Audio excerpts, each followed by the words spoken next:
우리 오늘 함께 오신 하나님의 말씀, 우리 요한복음 20장 19절에서 23절에 있는 말씀 봉독해 드립니다. 요한복음 20장 19절에서 23절에 있는 말씀 봉독합니다. 신약성경 183페이지입니다.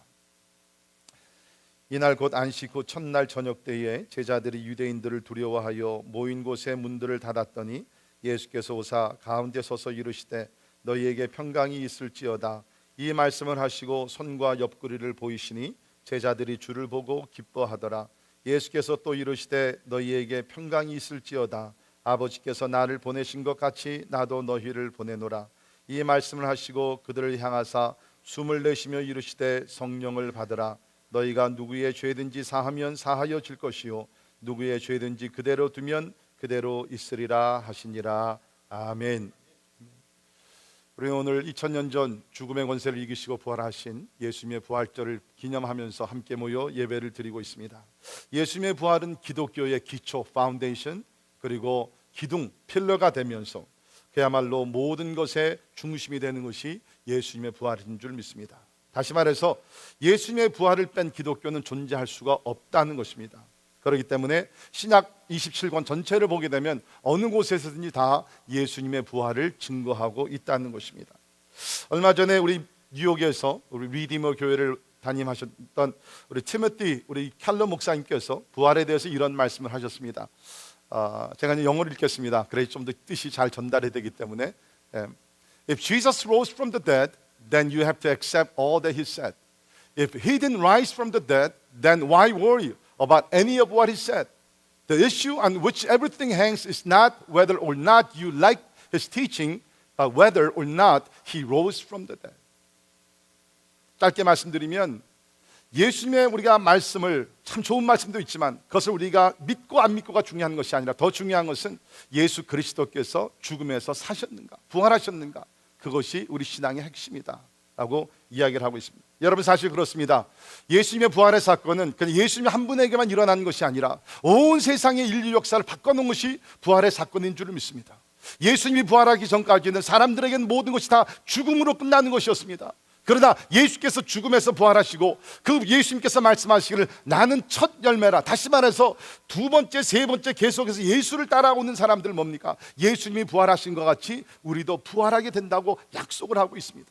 그렇기 때문에 이제는 더 이상 죽음이 끝이 아니라 예수를 믿는 자들은 영원한 영생으로 들어가게 된 부활이 우리 가운데 임한 줄을 믿습니다.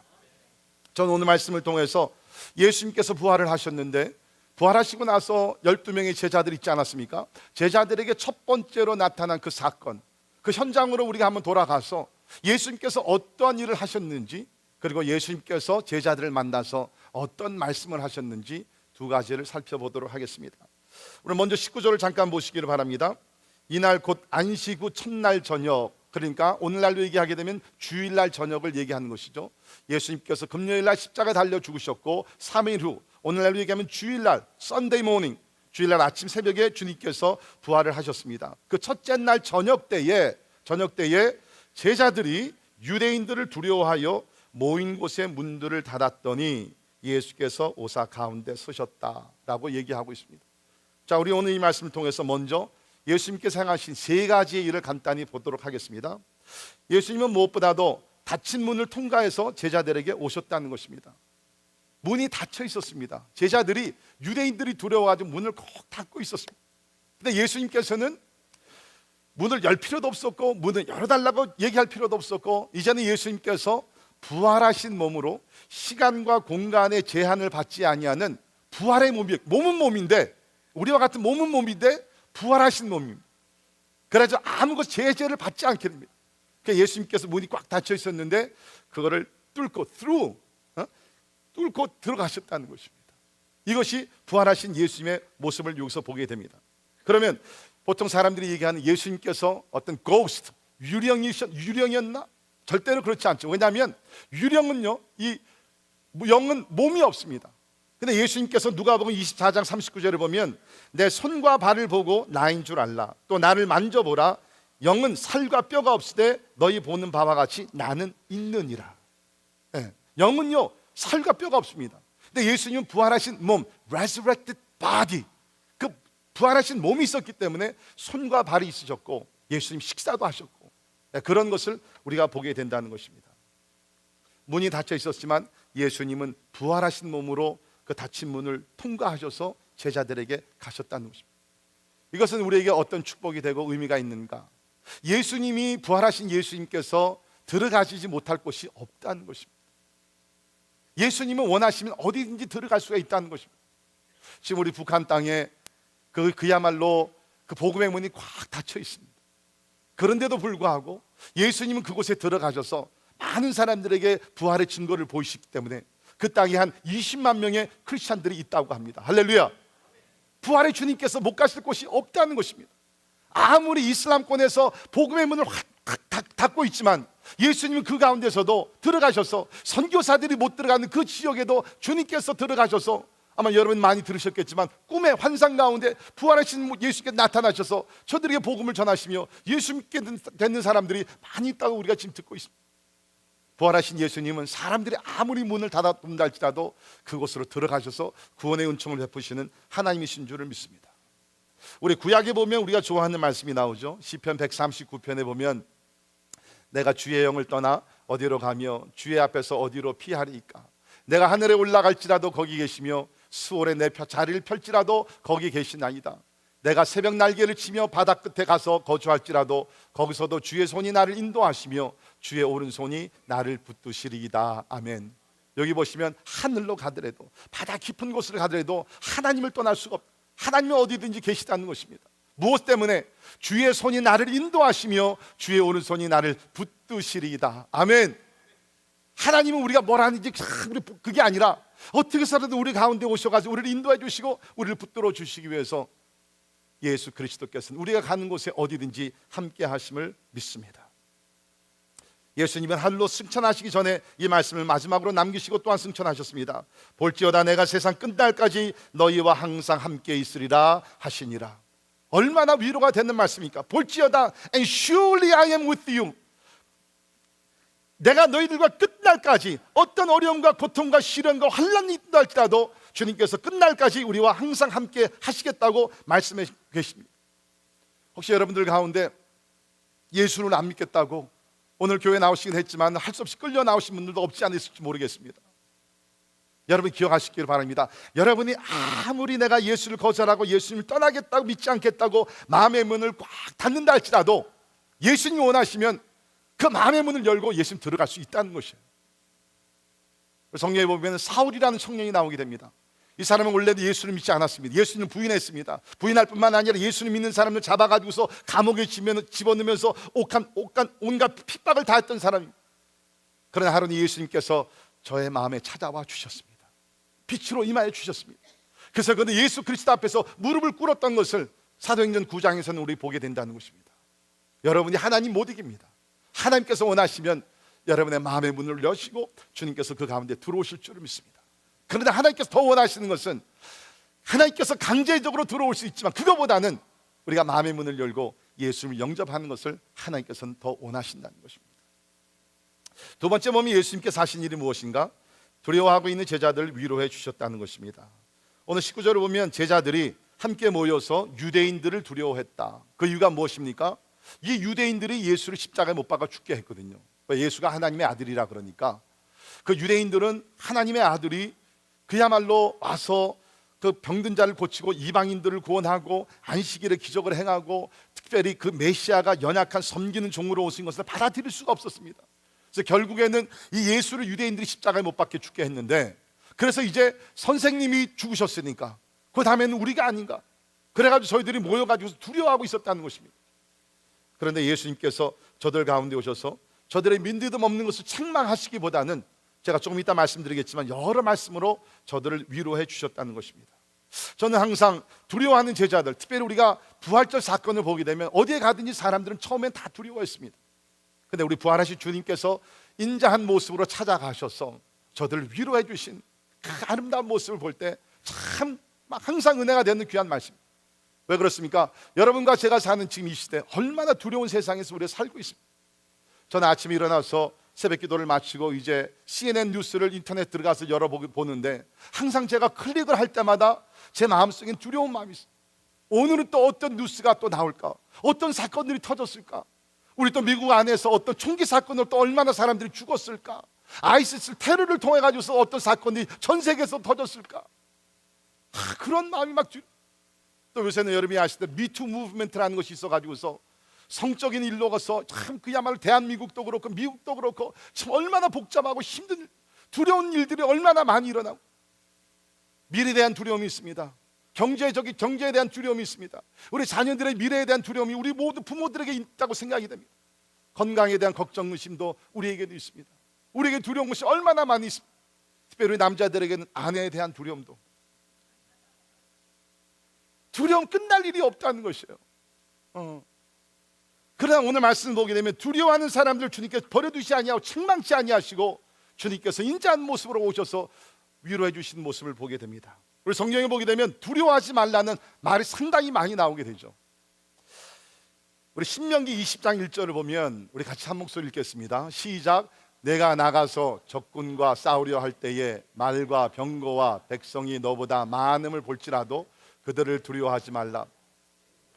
너를 인도하신 내 하나님 여호와께서 너와 함께 하시니라. 아멘. 우리가 하나님의 약속을 붙들고 나간다 할지라도 그 앞길에는 장애물이 있고 적군이 있을 때가 있습니다. 우리 지난 한 주간 동안 우리가 특세를 통해 가지고서 승리의 삶, 여호수아에 나오는 승리의 삶을 우리가 공부하지 않았습니까? 하나님의 약속을 받았지만 저들의 앞길에는 요단강이 있었습니다. 저들의 앞길에는 여리고성이 있었습니다. 아이성이 있었습니다. 이런 모든 장애물들이 우리 삶 속에 있을 수 있다는 거예요. 그런데 오늘 하나님이 약속하십니다. 적군과 싸우려 할 때 말과 병거와 백성이 너보다 많음을 볼지라도, 여러분 어떻게 보면 세상은 우리보다 더 강합니다. 많은 것을 소유했습니다. 그러나 하나님께서 말씀하시는 것이 뭡니까? 그들을 두려워하지 말라. 하나님께서 오늘 여러분에게 말씀하십니다. 세상을 두려워하지 말라는 것입니다. 여호와를 믿고 하나님을 신뢰하는 사람, 특별히 부활하신 예수 그리스도와 동행하는 사람은 어떤 일이 일어날지라도 하나님께서 애굽 땅에서 너를 인도하신 내 하나님, 세상에서 우리를 구원하셔서 하나님의 백성으로 삼으신 하나님께서, 여호와께서 너와 함께 하시느니라. 아멘. 하나님이 함께 하시면 뭐가 돼? 주 안에 있는 나에게 단 근심이 있으랴. 믿으십니까? 주 안에 거하면 되는 거예요. 진짜 제가 목사이기 때문에 여러분의 귀를 즐겁게 하기 위해서 이 말씀을 드리는 것이 아닙니다. Abide in Christ. 주 안에 거하시면 주님께서 여러분을 도와주시고 주님께서 지켜주시고 하나님께서 약속하신 승리를 반드시 주실 줄을 믿습니다. 두려움을 극복하는 방법은 다른 것이 아닙니다. 하나님 앞에 나가고 예수를 믿고 주님과 동행하는 삶을 살게 되면 하나님께서 약속하신 대로 우리를 위해 싸우시고 우리를 지켜주실 줄을 믿습니다. 세 번째, 예수님은 저들에게 오셔서 저들 모임 가운데 서 계셨다는 것입니다. 이거 참 중요한 포인트입니다. 예수님께서는 이제 닫힌 문을 통과하셔가지고서 제자들 가운데 오셨는데, 거기 보게 되면 예수께서 저들 가운데 서서 이르시되, 예수님이 여기 보면 10명의 제자들이죠. 가룟 유다는 이제 죽었고 자살을 했고, 그 다음에 도마는 그날 이 저녁에 제자들과 함께 있지 않았고, 항상 이렇게 보게 되면 이렇게 좀 개인 플레이하는 사람이 항상 있는 것 같아요. 여러분 개인 플레이하지 말고 항상 공동체 중심으로 신앙생활하기를 바랍니다. 예. 그러니까 10명이 모여 있었는데 주님께서 그 가운데 서셨다는 거예요. 이게 무슨 얘기입니까? 예수님께서 십자가에 달려 돌아가시사 제자들은 절망을 했습니다. 이제까지 우리가 예수님만 바라보고 왔는데, 그물도 버리고 배도 버리고 집도 버리고 다 버리고 예수님만 우리가 쫓아왔는데 예수님께서 갑자기 죽으신, 이제 우리는 어떻게 한가? 우리도 죽게 되는 것이 아니라 누가 우리를 인도할 것인가? 걱정 속에 있었습니다. 그때 주님께서 나타나셔서 저들 가운데 서셨다는 것입니다. 무엇입니까? 내가 끝나지 않았다. I am with you. 내가 너희와 함께하고 있다는 것입니다. 걱정 마라. 이제 보혜사 성령을 보내면 근데 나와 같은 보혜사가 돼서 너희를 인도할 것이다. 내가 나의 성령을 통해서 너희를 앞으로도 인도해 주실 것이라는 것입니다. 예수님께서 그들 가운데 아직도 주가 되셔서 서 계시다는 것입니다. 사랑하는 성도 여러분, 우리가 강하고 우리가 모든 것을 할 수 있는 것 같지만 누군가는 우리를 인도해야 합니다.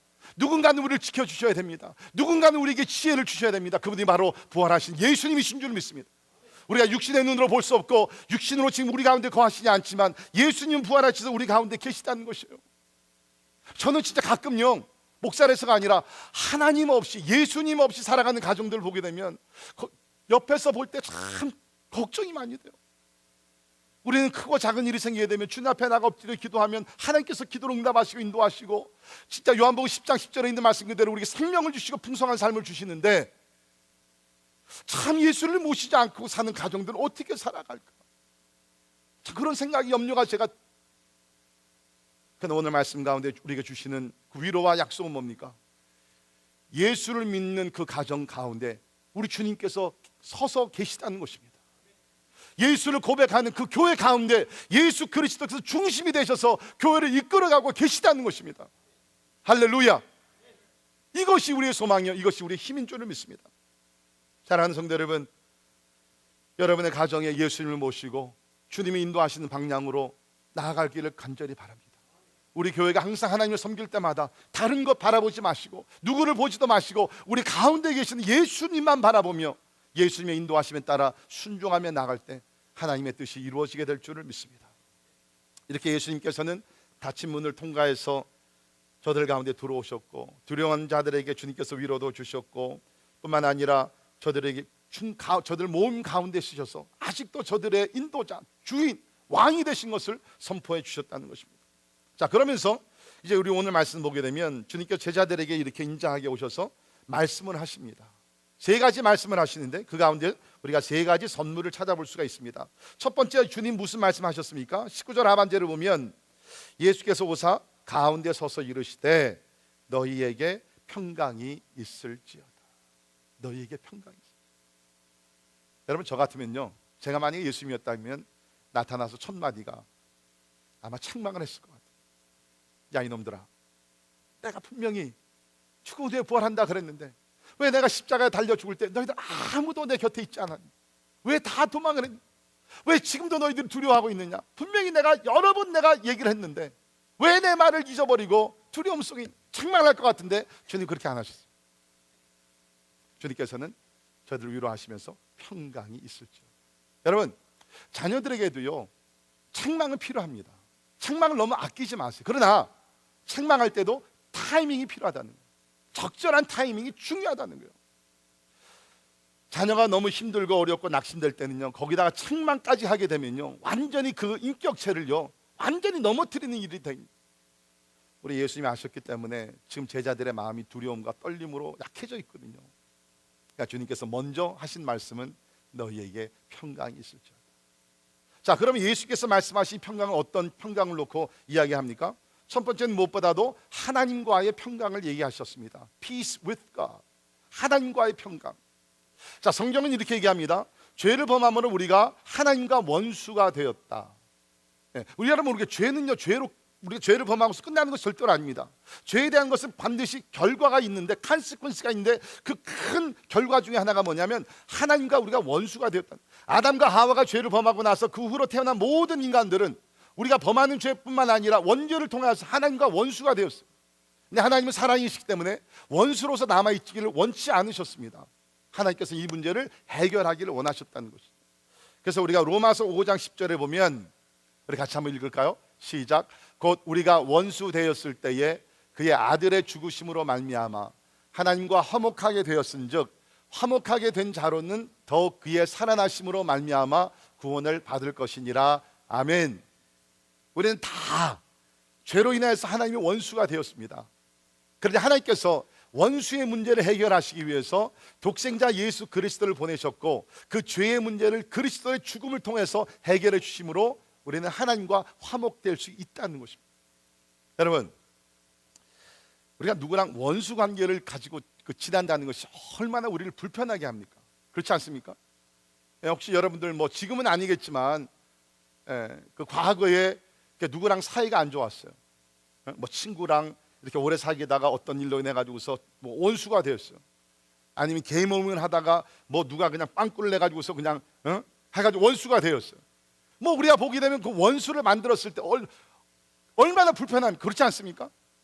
원수를 얼굴을 보게 되면 막 얼굴 보기 싫은 거예요. 교회도 보게 되면 가끔 이제 어떻게 하다가 보니까 이렇게 좀 이렇게 의견 충돌이 있고 해가지고서 막 좋지 않은 원수까지 않을지 모르지만 좋지 않은 관계가 되면 제가 다 알죠. 가만히 제가 봅니다. 저분과 오늘 뭐 이 집사님과 김 집사님 어떻게 인사를 하나 안 하나. 여러분 제가 안 보는 것이 다 봅니다. 막 불편한 거예요. 근데 여러분 특별히 그러다가 화장실 탁 부딪히는 거예요. 이거 어떻게 막 도망갈 수도 없고, 이 원수 관계는 막 그렇게 막 힘들게 진짜 스트레스 받게 하는 것이 대인 관계 문제 아닙니까? 하물며 하나님과 우리가 원수 되었다는 것이 얼마나 불편한 것이에요. 하나님은 사랑이 많으셔서 우리를 원수로 버려두지 아니하시고, 왜? 원수로 버려두게 되면 원수들이 갈 곳은 지옥밖에 없으니까 독생자 예수 그리스도를 보내셔서 우리를 화목시키셔서 reconcile with God. 그래서 이제는 우리가 하나님과 화목 평강을 누리게 된 줄을 믿습니다. 이 얼마나 큰 축복이에요. 뿐만 아니라 주님께서 여기서 약속하신 이 평강이라는 것은 대인 관계에서의 평강입니다. 대인 관계. 죄가 들어옴으로써 하나님 관계가 깨질 뿐만 아니라 서로의 관계에서 금이 가기 시작하는 거예요. 깨지기 시작합니다. 그래서 우리 아담과 하와 부부였지만 죄가 들어오게 되니까 서로를 원망하게 되고, 그렇죠? 그 후손들이 그야말로 돌로 쳐서 자기 형제를 죽이게 되고, 이러한 잔인한 사건들이 죄로 인해 가지고서 하나님 관계가 파손될 뿐만 아니라 서로의 관계가 파손되기 시작을 했다. 여러분, 왜 오늘날 우리가 그 가족들이 어려움을 당하게 되고 대인관계 더욱더 나가서 국가와 국가 가운데 싸움이 왜 일어납니까? 왜 전쟁이, 왜 인종차별이라는 것이 있다고 생각이 됩니다. 다른 것 아니에요. 죄의 문제예요. 만약에 그렇다 그러면 우리가 화목하기 위해서는, 그렇죠?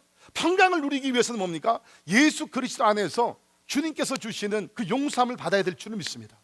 그러니까 주님께서 여기서 평강을 너에게 준다는 것은 하나님과의 평강을 누릴 뿐만 아니라 서로 간의 평강을 누릴 수 있는 그 축복을 주신다.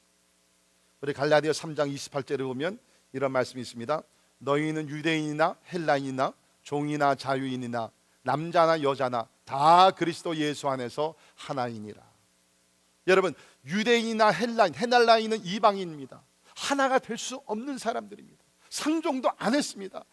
유대인들은 헬라인과 이방인들 사람 취급도 안 했습니다. 그러나 하나가 될 수 있다는 거예요. 진짜 하나가 됐다는 것이죠. 예수 그리스도 안에서 주님이 주신 평강 가운데서 하나가 될 수 있다.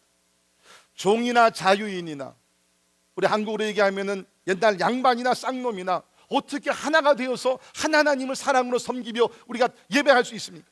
그러나 그것이 부활하신 예수 안에서 이것이 가능하다는 거죠. 남자나 여자나, 그 당시에는 여자들을 사람 취급을 안, 유대인들을 보게 되면 사람들 숫자를 셀 때도 남자들만 5,000명이라고.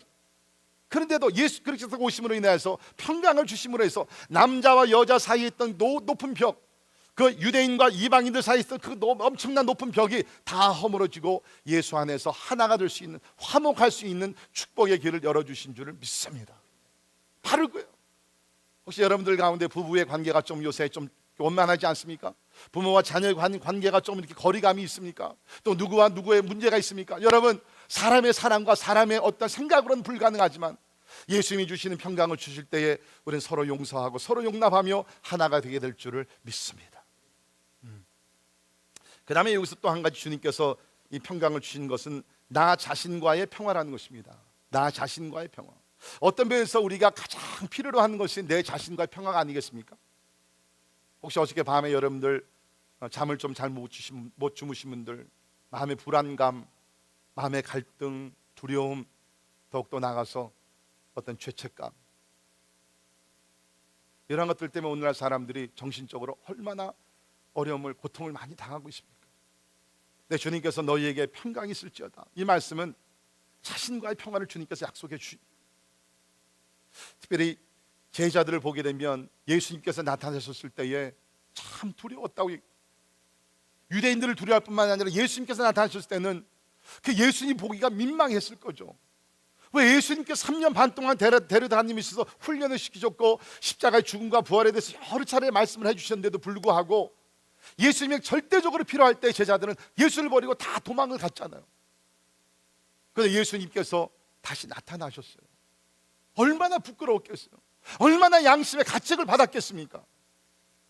네, 예수님께서 너희에게 평강이 있을 줄. 다른 말로 얘기를 하면 내가 너를 용서했는데 너도 내 자신을 용서하라는 거예요. 용서하고 용납하라는 것입니다. 우리 히브리서 9장 14절에 보면 이러한 말씀이 있습니다.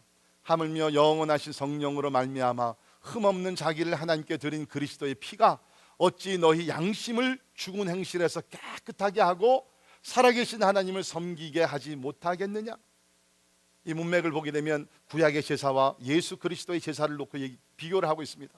구약의 제사를 통해서 우리가 일시적으로 용서를 받았다 그러면 흠도 없고 점도 없는 하나님의 어린 양 예수 그리스도를 통해서 그의 피로 인하여서 우리가 양심을 죽은 깨끗하게 하지 못하겠느냐, 할 수 있다는 것이에요. 믿으십니까? 오늘 참 안타까운 건 사람들이 양심 자체를 그야말로 팔아먹은 사람들이 있어요. 양심의 화인을 받은 사람도 있어요. 죄를 범한더라도 가책을 받지 않는 시대에 우리가 살고 있습니다. 그러나 누구도 부인할 수 없는 것은 하나님께서 우리 마음에 심어주신 양심이라는 것이 있다는 것입니다. 아무리 부인하려고 한다 할지라도 그 양심은 항상 살아있으면서 내 자신에게 내 자신을 바라보라고 우리를 명령하고 있지 않습니다. 그런데 여기 보게 되면 우리 양심에서 죄책감, 양심이 느끼는 그 죄책감에서 벗어날 수 있는 길이 있다는 거예요. 그게 뭡니까? 예수 그리스도의 십자가의 보혈인 줄을 믿습니다. 여러분, 오늘 예수 그리스도 앞에 나오고 예수 그리스도의 십자가를 의지하면서 이제까지 여러분 자신을 용서하지 못한 일이 있다 그러면 오늘 여러분 자신을 예수의 이름으로 용서하시고 여러분 자신을 용납하시는 가운데 누구보다도 여러분들 자신을 사랑하는 믿음의 사람들이 되기를 주의 이름으로 축원합니다. 하나님이 용서하지 못할 일이 없어요. 과거에 여러분께서 어떤 큰일을 죄를 범했다 할지라도 우리 예수님은 다 용서하신다고 오늘 말씀에 기록하고 있습니다. 그러니까 예수님은 제자들에게 나타나셔서 먼저 주신 축복이 뭐냐? 너희에게 평강이 있을지어다. 하나님과의 평화, 이웃과의 평화, 자신과의 평화를 약속해 주셨습니다. 이 평강을 어떻게 받을 수 있습니까? 어떤 사람들은 명상을 하면서 마음의 평강을 누리려고 합니다. 어떤 사람들은 요가를 하면서, 어떤 사람들은 조용한 휴양지를 찾아서 마음의 평강을 누리려고 하지만 조금은 일시적으로 도움이 될지는 모르지만 궁극적으로 우리의 마음의 평강은 그것으로 오는 것이 아니라 평강의 왕이 되시는 예수님을 마음에 영접할 때에 예수님 자체가 평강이기 때문에 그 예수님이 들어오는 그곳에는 항상 평강이 항상 있게 될 줄을 믿습니다.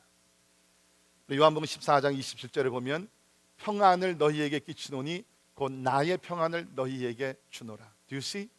나의 평안을 너희에게 준. 여러분, 우리가 평안이라는 것은 무슨 훈련을 해서 명상에서 얻어지는 것이 아니라 예수께서 우리에게 주신다는 것입니다. 내가 너희에게 주는 것은, 이 평강은 세상이 주는 것과 같이 아니하리라. 너희는 마음에 근심하지도 말고 두려워하지도 말라. 바로 이겁니다. 평강이 되시는 예수를 마음에 영접하게 되면 우리는 항상 평강 가운데 살 수 있다. 문제가 다 사라지는 것 아닙니다. 아닙니다. 어려움이 있을 수, 시련도 있을 수, 그런데도 불구하고 내 마음속에는 강같이 흐르는 평강이 더 넘치게 된다는 것입니다. 할렐루야. 혹시 여러분이 진짜 이 평강, 이 평화를 원하시면 예수님을 믿으십시오. 예수님을 영접하십시오. 그러면 평생, 아니 영원토록 평강 가운데 거하게 될 줄을 믿습니다. 우리 부르는 찬송 중에 평화 평화로다 하늘 위에서 내려오네. 평강은 하늘 위에서 내려옵니다. 마음의 문을 열고 이 평강의 왕이 되신 예수를 영접하게 되면 여러분도 삶에 어떤 시련과 고통이 일어난다 할지라도 평강을 누리며 찬송하며 기쁨 가운데 살게 될 줄을 믿습니다. 두 번째, 예수님은 이렇게 말씀하셨습니다. 아버지께서 나를 보내신 것 같이 나도 너희를 보내노라. 21절에 있는 말씀이죠. 아버지께서 나를 보내신 것 같이 나도 너희를 보내노라. 그러니까 여기서 약속하신 것은 삶의 목적, 사명을 놓고 얘기하는 것입니다. 여러분, 이 말씀이 얼마나 우리에게 축복되냐 하면, 자 보십시오. 예수님은 아버지의 보내심을 받아서 세상에 최초의 선교사로 온 거나 마찬가지죠. 그러니까 결국에는 십자가에 달려 죽으시고 부활을 하셨습니다.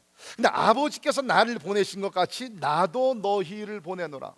이제 예수님께서 세상으로 하늘로 옥승천하러 올라가시기 전에 아버지의 보내심을 받아 이 세상에 오셔서 복음의 사명을 감당하셨죠.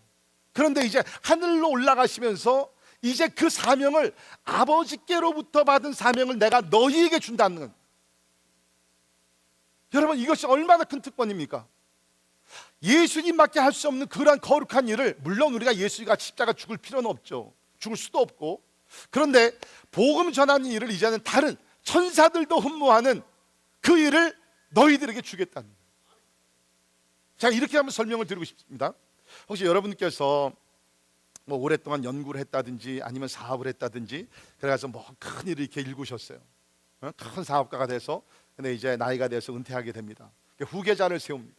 후계자를 세울 때 여러분이 진짜 피땀 흘려서 세운 어떤 그 일이라 그러면 여러분 후계자를 얼마나 조심스럽게 세우겠습니까? 아무리 자녀들이 있다 할지라도 진짜 이놈이 내 사업을 맡아가지고 잘할 수 있을까 고민하고, 만약에 자녀들 중에 적당한 자녀가 없으면 외부 사람들 데려다가 아마 길러가지고 후계자로 세울 것입니다. 그 정도로 자기가 한 일을 다른 사람에게 넘겨준다는 것은 아주 소중한 일입니다. 만약에 이제 제가 때가 되어서 은퇴를 하게 되면 후계자가 이제 후계자를 세워야 되죠. 그러면 교회에서는 청빙위원회를 조직을 할 것이고, 그래가지고서 아주 기도를 많이 하면서 그 자격을 보고 또 세우다가 설교도 들어보고 여러 가지 면에서 검사를 한 후에 후계자를 세울 겁니다. 세상 일도 후계자를 세울 때 아주 조심히 진짜 셀렉티브하게 우리가 세우는데, 지금 예수님께서 이 땅에 오셔서 하신 일들을 이제 맡기실 때에 제자들에게 맡기신다는 거예요. 제자들이 누굽니까? 교육을 많이 받은 사람들이 아닙니다. 그동안의 사역을 보게 되면, 예수님께 공생애를 보게 되면 저들은 실수투성이었습니다. 서로 우리 가운데 누가 그냥 서로 싸움질만 많이 하고, 뭔가 좀 되는 것 같다 그러면 물속으로 빠져 들어가고, 이런 사람들이 제자들이었는데 주님께서는 아버지께서 나를 보내신 것 같이 내가 이제 너희들을 세상에 보낸다, 복음의 사명을 제자들에게 주시겠다는 거예요. 그리고 오늘 이 부활의 주님을 믿는 여러분과 저에게 이 사명을 주고 계심을 믿습니다. 여러분, 이것은 특권이에요. 진짜로 여러분. 세상의 일들 중요합니다. 여러분 사업 부지런히 열심히 잘하셔야 합니다. 직장에서 성실한 직원들이 되셔야 됩니다. 그러나 분명한 것은 우리가 이 땅에 사는 목적은 세상의 부귀영화 성공이 아니라 하나님께서 나에게 주신 그 사명을 성실하게 감당하기 위해서 여러분과 제가 이 땅에 사는 줄을 믿습니다. 여러분, 우리 모두가 다 목사 선교사가 될 필요는 없습니다. 하나님의 부르심입니다. 여러분 잘 기억하십시오. 아무리 목사 선교사를 부르심을 받았다 할지라도 세속적인 방법으로 자신의 영광과 부귀영화를 위해서 사역을 하게 된다 그러면, 아무리 성직자의 삶을 산다 할지라도 그것은 세속적인 일을 하게 된다는 것입니다. 반대로 세상의 직업을 가지고 사업을 하십니다. 직장을 학교에서 연구를 하십니다. 가르치십니다. 이런 데 한다 할지라도 여러분의 마음의 궁극적인 사명감은 뭐예요? 이것을 통해서 하나님의 영광을 드러내야 될 텐데, 사람을 도와줘야 될 텐데, 이 세상을 변화시켜야 될 텐데, 그래서 여러분의 인생의 궁극적인 목적이 내가 아니고 하나님의 영광이라 그러면 여러분은 사명을 가지고 사시는 분 줄을 믿습니다. 여러분 진짜 우리 다 한 번 사는 인생입니다. 두 번 사는 사람 아무도 없습니다. You live once in your life. 그래서 우리가 인생을 precious life라고 얘기합니다. 소중한 인생, 소중한 인생입니다. 여러분이 이 소중한 인생을 이제까지 어떻게 살아오셨고, 지금도 어떻게 살고 계시고, 앞으로 어떻게 살아가실 것입니다. 사명을 따라 살게 되면 거기에는 가치와 의미가 있는 줄 믿습니다. 우리 오늘 일부 예배 때 우리 프린스턴에서 지금 신학교에서 공부하고 있는 우리 신학생 한 분이 오셨습니다. 잠깐 얘기를 나누니까 이번엔 5살 때 부모님을 따라서 브라질에 이제 들어갔다는 거예요. 그래서 부모님이 선교사님이신데 지금 지난 한 20여 년 동안 그 브라질 아마존 강에 있는 한 부족, 그곳에 들어가서 언어도 없고 전기도 없고 아무것도 없는 그곳에 들어가서 그 성경을 번역하고 계시다는 거예요. 그래서 제가 물어봤어요. 거기는 어떻게 제너레이터라도 있는가? 그랬더니 그 선교사님 내부는 제너레이터도 안 쓴다는 거예요. 그러니까 햇빛이 있는 날에 그 성경 번역을 하고 밤에 어두워지게 되면 다 접고 또 주무시고. 혹시 여러분들 그 우리 부르는 우리 복음성가 우리 선교 찬양 가운데 그 아마존 강에 선교하시는 그 선교사님 나오는 찬양 있죠. 김 목사님 그 제목이 뭐죠? 네. 아마 여러분들 그 동영상으로 보신 분들이 있을 겁니다. 나를 통하여 그 찬양 그 배경으로 선교사님이 소개됐는데 거기에 나온 선교사님이 바로 그 우리 여기 신학생 아버님이라는 거예요. 예. 그래서 자기 5살이 브라질에 가가지고서 거기서 아버님과 함께 있다가 이제 여기 신학교 와서 공부를 하고 있다는 거예요. 그러면서 하는 얘기가 뭐냐면, 그래서 제가 물어봤어요. 그 전도사님 앞으로 신학교 졸업하면 뭘 하실 겁니까? 그랬더니 저도 아버님을 따라서 비전도 종족 선교를 하고 싶습니다. 여러분 생각해 보십시오. 전기도 없고 아무것도 없는 그 정글 속에 들어가서 1년 2년이 아니라 거의 20년 동안 지금 성경 번역을, 다른 거 별로 하는 것도 아니고 그 성경 언어가 없는 것을 언어를 만들어 가지고서 한 글자씩 한 글자씩 번역을 해 가지고서, 그러나 이제 올해 이 성경 번역이 다 마친대요. 그래서 하나님 앞에 이제 봉헌식을 한다고 그러더라고. 제가 그 얘기를 듣고 나서, 야, 진짜 귀하신 분이다. 선교사님들이 다 귀하지만 진짜 이름 없이 빛도 없이 그 정글 속에 들어가서 한 부족에게 성경을 번역해서 하나님께서 저들을 사랑한다는 걸 전달하기 위해서 노력하신 부활하신 예수님은 오늘 우리에게 말씀하십니다. 아버지께서 나를 보내신 것 같이 내가 너희를 세상으로 보내노라. 이런 세상으로 보내심을 받은 나름대로 다 선교사인 줄 믿습니다. 우리가 부활의 주님을 제대로 믿고 따른다 그러면 우리는 세상에 나가서 나의 성공을 위해 살지 아니하고 하나님이 주신 목적, 하나님이 주신 사명을 이루어야 되는 사명자가 될 줄을 믿습니다. 사도 바울은 그런 인생을 살았던 것을 알게 됩니다. 사도행전 20장 24절에 보면 한 목소리 읽습니다. 사도행전 20장 24절 같이 시작.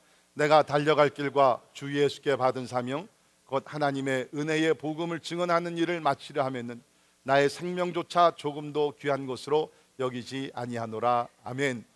여러분, 이 세상에 생명보다 귀한 것이 어디 있습니까? 근데 있다는 것입니다. 그것이 뭐냐면 사명이라는 거예요. 사명. 생명조차 귀한 것을 여기지 아니하고 다른 이 사명을 다 마치게. 오늘날 사람들이 장수하려고 합니다. 저는 여러분의 장수의 은혜가 임하기를 바랍니다. 그러나 우리가 100세를 살면서 무엇을 위해 살 것인가? 이것이 더 중요하지 않습니까? 사명을 이루는 삶을 살아야 된다는 것입니다. 사명을 위한 삶. 세 번째로 보게 되면 주님께서 성령을 받으라 라고 말씀했습니다. 성령을 받으라. 이 순서가 참 의미 있다고 저는 생각이 됩니다. 먼저 주님께서 두려워하는 제자들에게 평강을 주시고, 그 다음에는 삶의 목적을, 사명을 다시 한번 회복시켜 주시고, 그 다음에 그 사명을 이룰 수 있도록 성령의 권능을 약속하고 계십니다. 그래서 오늘 이 말씀 보면 22절에 이 말씀을 하시고 그들을 향하사 숨을 내쉬며 이르시되 성령을 받으라. 여러분, 사명을 감당하기 위해서는 성령의 권능이 필요한 줄을 믿습니다. 예수님께서 제자들이 스스로 저들의 지혜와 능력으로 세상에 나아가서 하나님께서 맡겨진 사명을 감당치 못할 것 주님 믿습니다. 그래서 주님께서는 사명을 목적을 감당하기 위한 성령의 권능을 약속하여 성령을 받으라. 주님께서 이 말씀을 하시고 나서 여러분이 아신 대로 한 7주가 지난 다음에 오순절날 약속하신 성령이 저들 가운데 강하게 임했습니다. 그래서 우리가 아는 사도행전 2장을 보게 되면 오순절날이 이름에 이제 7주가 지난 날입니다. 이름에 그들이 다 같이 한 곳에 모였더니 호련히 하늘로부터 급하고 강한 바람 같은 소리가 있어 그들이 앉은 온 집에 가득하며 마치 불의 혀처럼 갈라지는 것들이 그들에게 보여 각 사람 위에 하나씩 임하여 있더니 그들이 다 성령의 충만함을 받고 성령이 말하게 하심을 따라 다른 언어들로 말하기를 시작하니라. 아멘. 오순절의 역사 여러분이 잘 아시죠? 오순절이 임했습니다. 110명 성도들이 마가 다락방에 모여 열흘 동안 전심전력으로 하나님 앞에 기도했을 때에 갑자기 하늘에서 성령이 바람같이 임하면서 불같이 임했습니다. 자, 여기서 중요한 것은 뭐냐면 마지막 부분입니다. 충만함을 받고 성령이 말하게 하심을 따라 다른 언어들로 말하기를 시작하니라. 여기 다른 언어, 이 방언은요 보통 우리가 말하는 방언의 은사가 아닙니다. 여기서 말하는 다른 언어는 말 그대로 외국어입니다. Foreign language. 그래서 이때 오순절은 막 우리 그 미국의 추수감사절과 비슷한, 한국의 추석과 비슷한 겁니다. 그래서 흩어져 있던 그 유대인들이 다 모였는데 여러 지방에서 여러 언어를 하는 사람들이 모였어요. 같은 유대인들이지만 말이 잘 통하지 않습니다. 근데 예수님께서 각 지역에서 모인 유대인들에게 복음을 전하기를 원했기 때문에 그 예수님의 제자들에게 뭡니까? 방언을 예를 들면 우리가 라틴어 공부도 안 했는데, 브라질 말을 공부를 안 했는데 갑자기 하나님께서 성령의 권능을 주셔서 내가 배우지 아니하는 언어인데 크레올을 갖다가 막 하게 되는 거예요. 그러면서 부활의 주님을 증거하게 하셨다는 것입니다. 중요한 것은 뭡니까? 성령의 권능은 권능 자체를 위해서 주는 것이 아니라는 거예요. 성령의 은사는 은사 자체를 위해서 주는 것이 아니라 예수 그리스도의 부활의 소식을 전파하라고 우리에게 주시는 성령의 권능인 줄을 믿습니다. 우리 마음속에 이 확신, 나가서 복음을 전하겠다는 확신만 있고 그 열정이 있게 되면 하나님께서 이 일을 감당할 수 있는 능력을 주실 줄을 믿습니다. 할렐루야! 이게 성령의 권능이라는 거예요. 우리는 우리의 힘으로 하는 것이 아닙니다. 하나님의 권능으로 한다는 것입니다. 우리 몇 주 전에 IT 단기 선교를 우리 10명이 갔다 왔습니다. 제가 선교지 갈 때마다 놀라는 것이에요. 우리 여기 교회에서 그냥 있을 때는 그냥 뭐 믿는가 안 믿는가 저도 막 제가 답답할 때도 있고 그러는데, 선교지에 가게 되면은 정말 나 눈이 그냥 부리부리하게 되면서 그냥 뭐 나가서 전도하고 기도하고 그냥 뭐 저는 옆에서 보면서 좀 그냥 교회에서도 좀 저렇게 좀 하시 그냥 그런 생각이 많이 드는데, 아무튼간에 병든 자를 위해서 막 기도하고 전도할 때도 여러분 한번 가세요. 전도할 때 막 서로 막 싸웁니다. 목사님 내가 전도하겠습니다. 아니 내가 하겠습니다.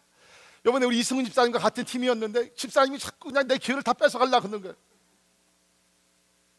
그 열정, 그 권능이 어디서 나오느냐? 부활하신 주님께서 약속하신 성령의 권능인 줄을 믿습니다. 혹시 여러분들 가운데 나도 주의를 좀 해야 되겠는데, 나도 전도를 좀 해야 되겠는데, 나도 사역을 좀 해야 되겠는데 자신감이 없으신, 말주변이 없고 용기가 부족하신 분들 나서십시오. 스텝업! 그러면 하나님께서 감당할 수 있는 성령의 권능을 풍성히 충만히 주실 줄을 믿습니다. 이것이 주님께서 약속하신 세 가지의 축복이란. 혹시 사진 찾았어요? 한번 띄워봐봐요. 한 무슨 선교사님이신데, 여기 계신 선교사님, 저기 여러분이 보시는 그 왼쪽에 있는 오른쪽, 왼쪽은 그 눈하고 오른쪽에 꼬마아이가 지금 커가지고서 프린스턴에 지금 이제 그 신학 공부를 하고 있는 거예요. 언제 한번 이 선교사님 우리가 한번 좀 모시면 좋을 것 같아요. 말씀의 결론 내립니다. 예수님은 유대인들이 두려워서 한 방에 모여서 벌벌 떨고 있는 제자들 찾아오셨습니다. 스스로 못 찾아가니까 예수님께서 찾아가셨습니다. 저들의 두려움을 위로해 주셨고, 그 다음에 저들 가운데 쓰셔서 계속해서 저들을 인도하십니다. 세 가지 말씀, 평강이 있을지어다. 평강을 주시고, 아버지께서 나를 보내신 것 같이 내가 너희를 세상에 보내노라. 그 사명, 목적을 주시고, 성령을 받으라. 성령의 권능을 주셨습니다. 네, 여러분 잘 들으세요. 평강, 목적과 사명, 그리고 마지막 성령의 권능은 선물이라는. 그래서 오늘 설교 제목이 부활의 주님은 주시는 세 가지 선물. 내가 노력해서 얻는 것이 아니라 그냥 하나님께서 일방적으로 주시는 선물. 우리가 영생 구원이 선물이듯이 여기서 약속하신 평강과 사명과 그 다음에 권능도 선물로 주신다는 거예요.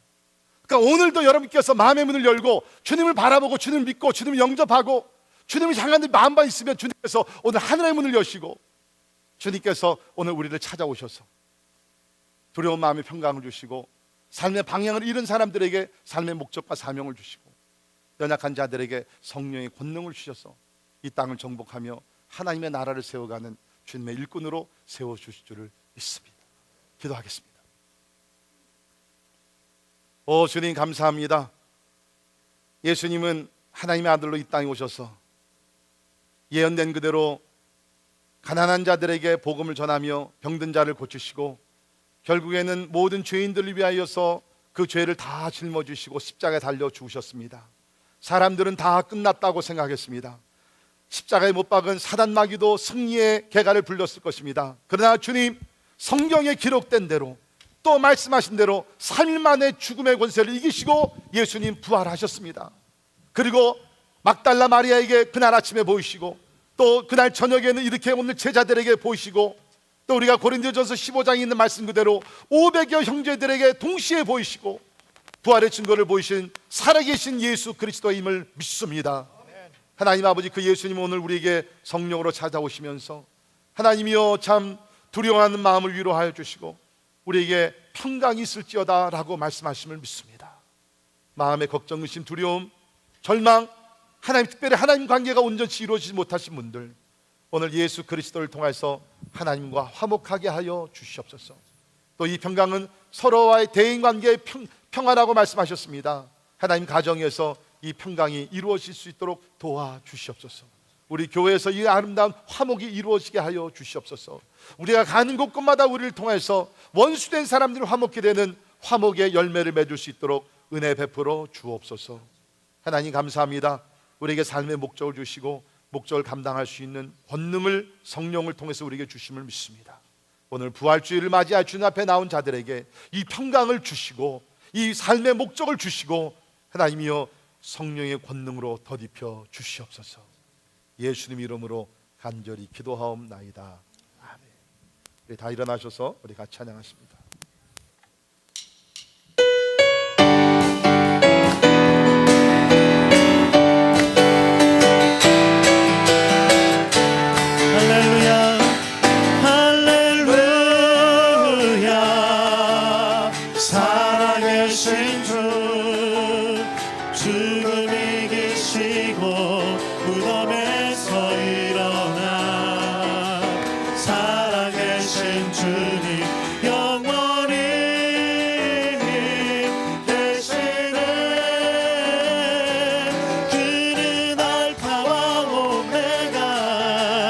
처음과 나중 죄악의 저주 끊고 완전한 자유 주셨네. 부활하신 어린 양 영원히 되시네. 할렐루야 할렐루야. 살아계신 주 죽음이 되시고 무덤에서 일어나 살아계신 주님 영원히 계시네. 그는 알파와 오메가 처음과 나중 죄악의 저주 끊고 완전한 자유 주셨네. 부활하신 어린 양 영원히 되시네. 할렐루야. 살아계신 주.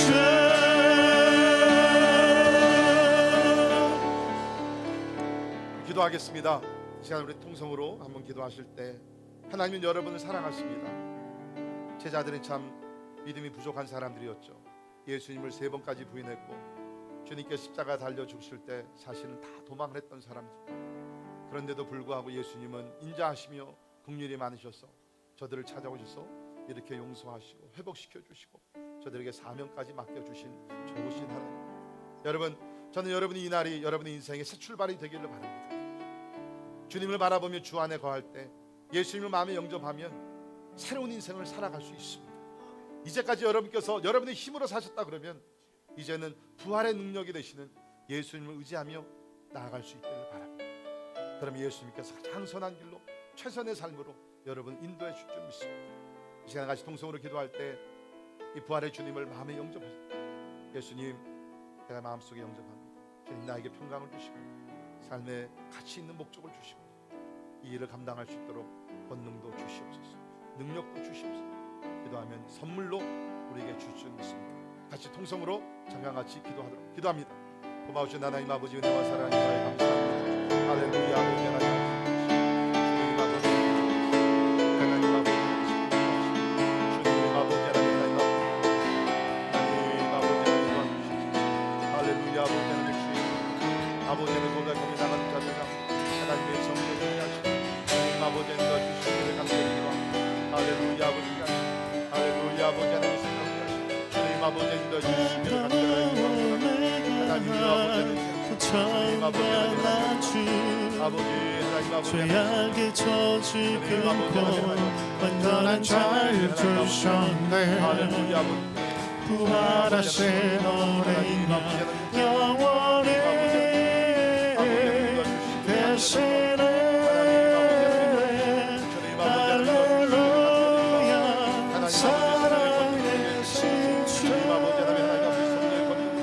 아버지 우리를 더럽혀 주시옵소서. 아버지 하나님 인도주시기를 간절히 기도합니다. 할렐루야. 아버지 주님을 찬양합니다.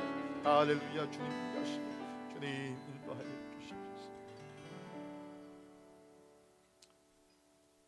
사랑의 하나님 감사합니다. 우리를 죄악에서 구원하시고 하나님의 자녀 삼기 위해서 독생자 예수 그리스도를 화목제물로 이 땅에 보내셨고, 그 예수님은 아버지의 뜻을 받들어 이 땅에 오셔서 복음을 전하시고 병든 자를 고치시고 가르치시고 결국에는 성경에 예언된 그대로 우리의 죄의 짐을 다 짊어지시고 십자가에 죽으심을 믿습니다. 그러나 예언한 말씀 그대로 3일 만에 죽음에서 부활하시사 그 부활의 증거를 많이 보여주셨고, 지금은 하나님 우편에 앉으신 우리를 위해 중보하고 계시고, 멀지 않아 재림하셔서 죽었던 자들이 살아나며 부활하게 될 줄을 믿습니다. 하나님, 이 주님이 우리의 하나님, 우리의 평강의 왕이 되실진데 하나님이여 두려워하지 말게 하시고 하나님이 주시는 평강으로 어디에 가든지 삶의 기쁨과 만족과 승리로 주께 영광 돌리게 하여 주시옵소서.